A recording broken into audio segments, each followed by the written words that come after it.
যাই বলো না কেন, শীতকালে এরকম ধোঁয়া ওঠা ভাত আর সবজির স্বাদই আলাদা। তার সাথে নিয়ে নিচ্ছি শীতকালের সাদা বেগুন, কাঁটা বেগুন ২ পিস ভাজা, আর পালং শাক ভাজি। আর আমি ৩ ধরনের ডাল মিশিয়ে ডাল বানিয়েছি, যেখান থেকে আমরা প্রচুর পরিমাণে প্রোটিন পাবো এবং সব ধরনের অ্যামাইনো অ্যাসিডগুলো পেতে পারি এই ডালে। ভীষণ স্বাস্থ্যকর একটা খাবার।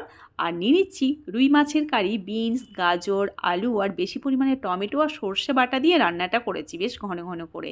দারুণ লাগবে খেতে, বুঝতেই পারছো। তো কেমন লাগলো আমার আজকের লাঞ্চ থালি অবশ্যই কমেন্টে জানিও। যাই বলো না কেন, শীতকালে এরকম ধোঁয়া ওঠা ভাত আর সবজির স্বাদই আলাদা। তার সাথে নিয়ে নিচ্ছি শীতকালের সাদা বেগুন, কাঁটা বেগুন ২ পিস ভাজা, আর পালং শাক ভাজি। আর আমি ৩ ধরনের ডাল মিশিয়ে ডাল বানিয়েছি, যেখান থেকে আমরা প্রচুর পরিমাণে প্রোটিন পাবো এবং সব ধরনের অ্যামাইনো অ্যাসিডগুলো পেতে পারি এই ডালে। ভীষণ স্বাস্থ্যকর একটা খাবার। আর নিয়ে নিচ্ছি রুই মাছের কারি, বিনস, গাজর, আলু আর বেশি পরিমাণে টমেটো আর সর্ষে বাটা দিয়ে রান্নাটা করেছি বেশ ঘন ঘন করে। দারুণ লাগবে খেতে, বুঝতেই পারছো।